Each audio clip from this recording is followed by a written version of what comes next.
It was just over 90 minutes beyond President Bush's deadline for Saddam Hussein to leave Iraq that U.S. warships and planes, there were F-117 stealth bombers involved, launched the opening salvo of Operation Iraqi Freedom. The attack came in waves, cruise missiles followed by the F-117 stealth bombers with so-called bunker-busting bombs. Their target, a bunker believed to be sheltering what are called top leaders of the Iraqi regime. Now, this is what it looked and sounded like in Baghdad. It was this short, and this is what happened. But the exciting financial opportunities of this human catastrophe don't have to wait for the war to actually end.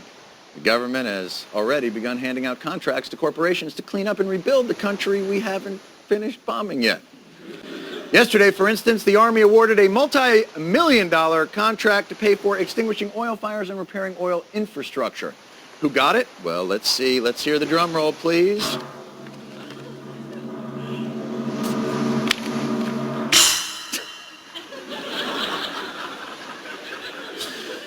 Note to self, new drummer. And the winner of the first oil services contract in Iraq goes to Halliburton! Wait a minute, Halliburton, that name rings a bell. Oh, I know. Until 2000, its CEO was Dick Cheney. Yes, Cheney. That name rings a bell. Oh, I know. He's the vice president. Well, on the bright side, I won my office pool. But on the other hand, hearing that does make me feel like the government just on my chest. Now,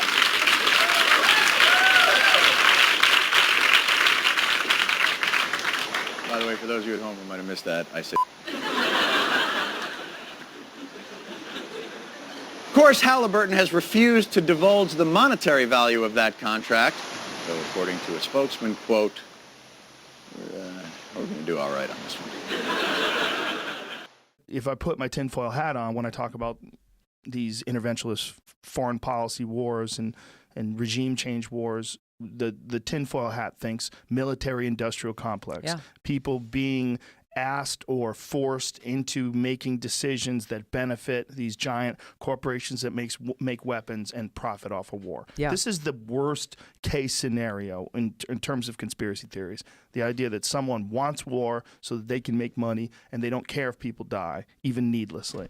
This is our number one conspiracy fear, right? If you had to think about of all the things that you hope are not true about the way the world works, that would probably be number one. Well, you can take your tinfoil hat off because the military-industrial complex is a real thing. Recently unearthed footage of Rand Paul from 2009. It's pretty exciting. So here's Rand Paul in 2009 speaking to Republican students at Western Kentucky University, and he's talking about Dick Cheney and the war in Iraq, and listen to his theory. There's a great YouTube of Dick Cheney in 1995 defending Bush #1, and he goes on for about 5 minutes. He's being interviewed, I think, by the American Enterprise Institute, and he says it would be a disaster, it would be vastly expensive, it would be a civil war, we'd have no exit strategy. He goes on and on for 5 minutes. Dick Cheney said it would be a bad idea, and that's why the first Bush didn't go into Baghdad. Do you think that the U.S. or UN forces should have moved into Baghdad? No. Why not? Because if we'd gone to Baghdad, we would have been all alone. There wouldn't have been anybody else with us. It would have been a U.S. occupation of Iraq. None of the Arab forces that were willing to fight with us in Kuwait were willing to invade Iraq. Once you got to Iraq and took it over and took down Saddam Hussein's government, then what are you going to put in its place? That's a very volatile part of the world, and if you take down the central government in Iraq, you can easily end up seeing pieces of Iraq fly off. Part of it the Syrians would like to have to the west. Part of eastern Iraq, the Iranians would like to claim, fought over for 8 years. In the north, you've got the Kurds, and if the Kurds spin loose and join with the Kurds in Turkey, then you threaten the territorial integrity of Turkey. It's a quagmire if you go that far and try to take over Iraq. Dick Cheney then goes to work for Halliburton, makes hundreds of millions of dollars as CEO. Next thing you know, he's back in government. It's a good idea to go into Iraq. The day after 9/11, George Tenet's going in the House and Richard Pearl's coming out of the White House. And George Tenet should know more about intelligence than anybody in the world. And the first thing Richard Pearl says to him on the way out is, we've got it, now we can go into Iraq. And George Tenet, who supposedly knows as much intelligence as anybody in the White House, says, Well, don't we need to know that they have some connection to 9/11? He says it doesn't matter. It became an excuse. 9/11 became an excuse for a war that they already wanted in Iraq. Do you have any people being paid by the CIA who are contributing to the national news services, AP and UPI? Well, again, I think we're getting into the kind of detail, Mr. Chairman, that I'd prefer to handle in executive session. I'm Ray McGovern, a 27-year veteran of the Central Intelligence Agency. Why did you lie to get us into a war that was not necessary and that has caused these kinds of casualties? Ruh-roh. First of all, I haven't lied. Oh, he didn't lie. All right, well, that settles it, everybody. There's pound cake in the back. We can all have a nice time, and It appears that there were not weapons of mass destruction there. You said you knew where they were. I did not. See? He never said he knew where they were.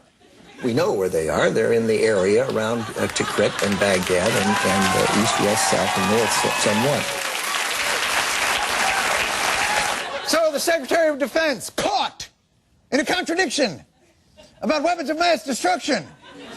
Surely that will be a big story. How much of an axe do you have to grind with Secretary Rumsfeld? But he wasn't just any heckler. Were you nervous? Tucker, I resent the word heckler. I'd like you to take that back. Okay, I'm not taking it back. Donald Rumsfeld encouraged whoever, I think, had their hands on you at the time to let you stay there. Does he get any credit for that today? Isn't it enough that he was wrong and had bad judgment? Why does he have to be a liar, too?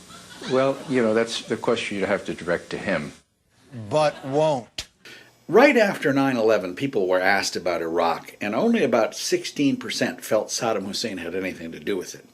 But with all of this propaganda coming out, Cheney and all those folks, about 28% believed that Iraq had something to do with it.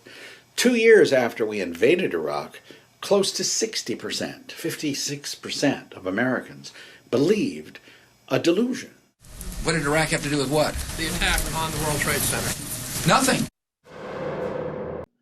Wait, in a press conference right after September 11th, President Bush was asked, what did Iraq have to do with September 11th? And he said nothing. President Bush must watch Alex Jones, I guess, because 2 years later, after all the run-up to the war in Iraq, the media and the propaganda machine had convinced 56% of the American people that Iraq had something to do with September 11th. Is this proof that propaganda works and the CIA can control some elements of our media? I would suggest this is pretty good evidence that might be the case. What hurdles are you encountering that you didn't expect?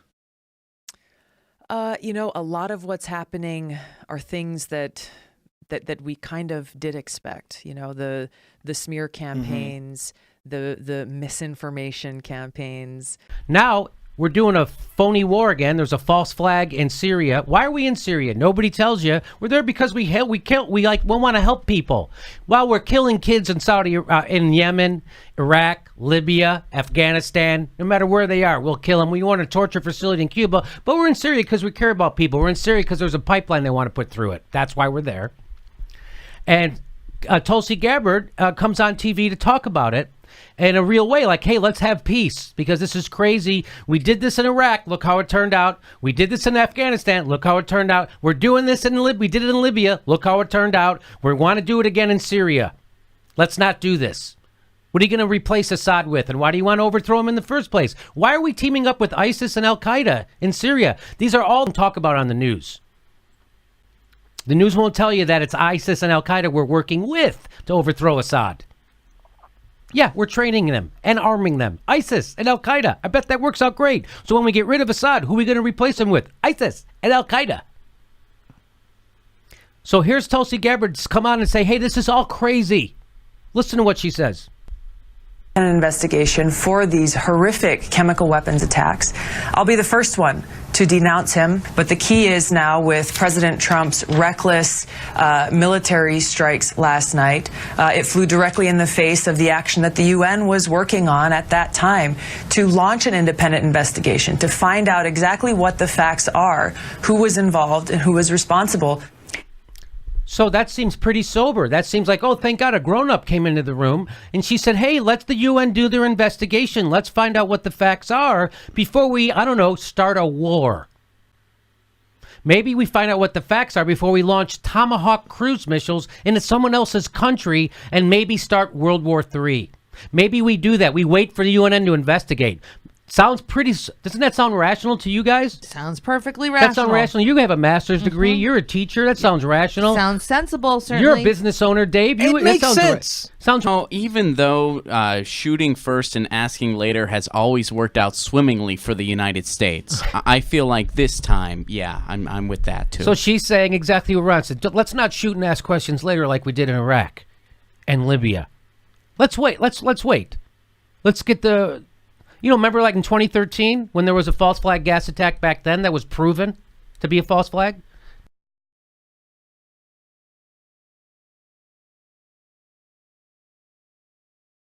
So thank God we have a congresswoman like that doing that.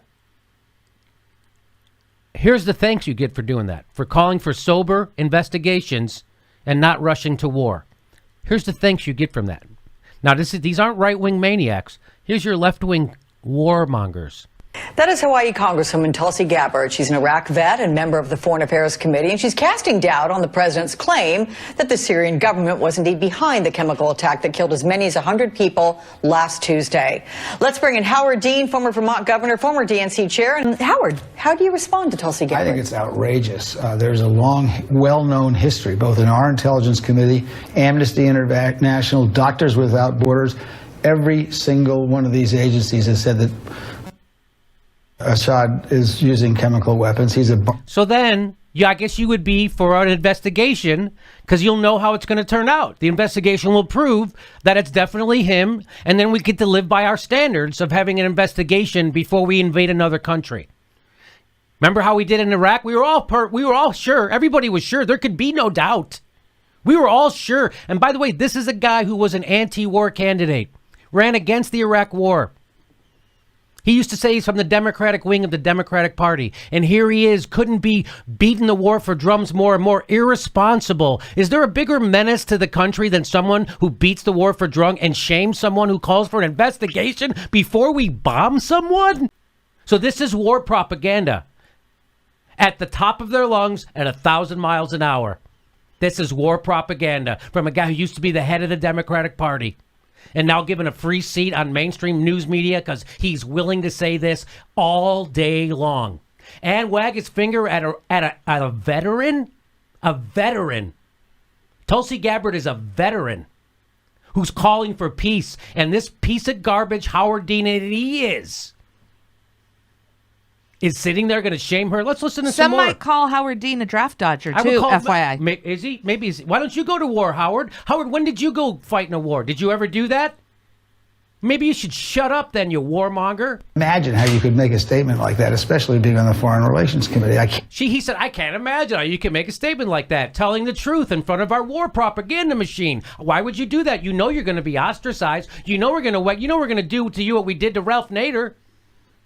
Maybe you can make a statement like that because you have an understanding of foreign relations. He answered that question in his own statement. I don't know how you make a statement like that in foreign relations. Maybe because you understand how it works. Maybe because you know how to do your job. And it's not like she's saying anything radical. She's not saying, make Assad Mr. America. All she's saying is let's look at what actually happened before we blow up. She's calling for an investigation, and he's making that sound like she's crazy. What do you want facts for? Calls for an investigation, and they're the mainstream media. She's crazy. Do you think that someone's doing this on purpose, or do you think this is team mentality in action, where people are supporting a particular candidate and they look at you as being competition of that candidate? Like, what do you think? I think it's probably a combination.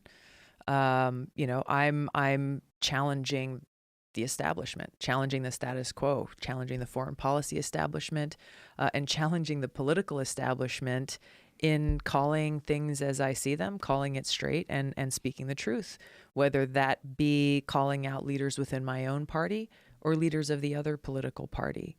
And, I think that strikes fear in a lot of people who are uncomfortable with it at a minimum and who are concerned because when, we the people rise up and say, hey, what's really going on here? We're calling out self-serving politicians in Washington from both political parties who are putting their own political interests or the interests of their party ahead of the interests of the people. Or they're putting the interests of, whatever greedy corporation and their lobbyist is writing the biggest checks to their campaigns ahead of the interests of the people. So the more this awareness comes out, the more people stand up and speak out and say, hey, this is unacceptable. This is unacceptable. Then it's threatening that very power base that they have thrived and lived off of for far too long. Put my tinfoil hat on when I talk about these interventionist foreign policy wars and regime change wars. The tinfoil hat thinks military-industrial complex. Yeah. People being asked or forced into making decisions that benefit these giant corporations that make weapons and profit off of war. Yeah. This is the worst case scenario in terms of conspiracy theories. The idea that someone wants war so that they can make money and they don't care if people die, even needlessly. This is our number one conspiracy fear, right? If you had to think about, of all the things that you hope are not true about the way the world works, that would probably be number one. Well, you can take your tinfoil hat off because the military-industrial complex is a real thing. For more on this, we turn now to our senior correspondent, Mr. Stephen Colbert. Stephen joins us from the White House. Today, Stephen, the Bush administration awarded Halliburton a contract for post-war construction of oil wells. The company isn't even disclosing how much the contract is worth. What do you make of this arrangement?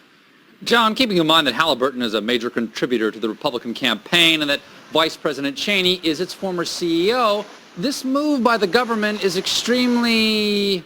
Halliburton Corporation, which got these defense contracts in the 2003 Iraq War, they have a long history of being a military defense contractor that has profited from U.S. wars. This is from an article in counterpunchmagazine.com, which is, I believe, based on a New York Times article. And here it says, the biggest project by far during the Vietnam War was a $220 million contract to build a mammoth Air Force base in Vietnam. In 1967, the General Accounting Office estimated that they could not account for the whereabouts of over $120 million worth of material that had been shipped to Vietnam as part of Halliburton's construction efforts. Later, 1973, Halliburton won a $120 million contract to build Iraq's two mammoth oil terminals in the Persian Gulf.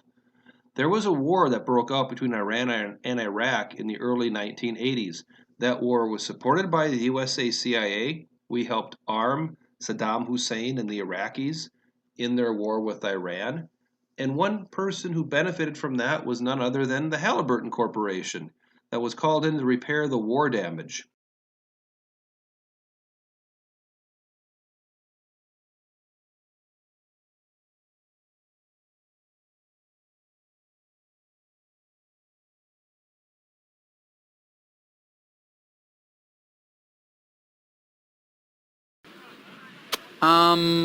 Extremely... Stephen? Hold on a second, John. You know, I'm a bit of a stickler for language, and I've been trying all day to think of what exactly the right word for this would be. Well, Stephen, maybe I can help you out. Can you describe what you're going for? Okay, let's see. If this word were a flavor, it would be a thick brown taste in the back of your throat, an acrid tang of decay, like you're rotting from the inside. Unpleasant. Yeah, that's getting there. Nauseating. It's tough. You know, I've been thinking about this all day. I've been poring over my thesaurus, and so far, nothing quite captures the feeling. I've tried appalling, shameful, reprehensible.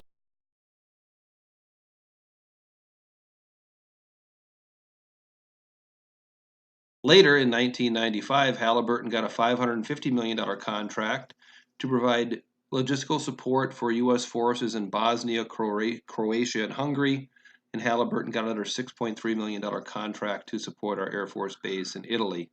There was a war in Yugoslavia between Bosnia, Croatia, and Serbia, and Halliburton profited from that greatly.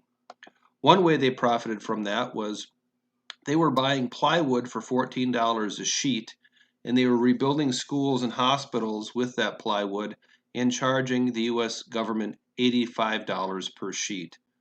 One former employee says that the Halliburton employees inflated costs at over 224 projects in Kosovo.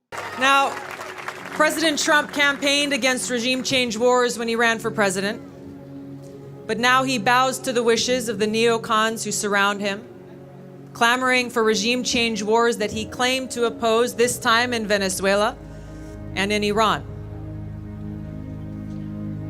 These powerful politicians dishonor the sacrifices made by every one of my brothers and sisters in uniform, their families, as they are the ones who pay the price for these wars. In fact, every American pays the price for these wars that have cost us trillions of dollars since 9/11. Every dollar that we spend on regime change wars or on the new Cold War and this nuclear arms race is a dollar coming out of our pockets. Dollars that should be used to address the very real urgent needs of our people and our communities right here at home.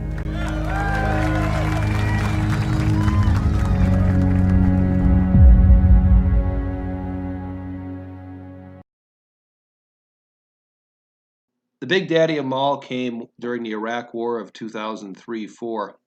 Halliburton got a contract for feeding the soldiers at a particular Air Force base, or Army base, excuse me. They billed the government for feeding 4,700 soldiers a day, and they charged the U.S. government $240 million.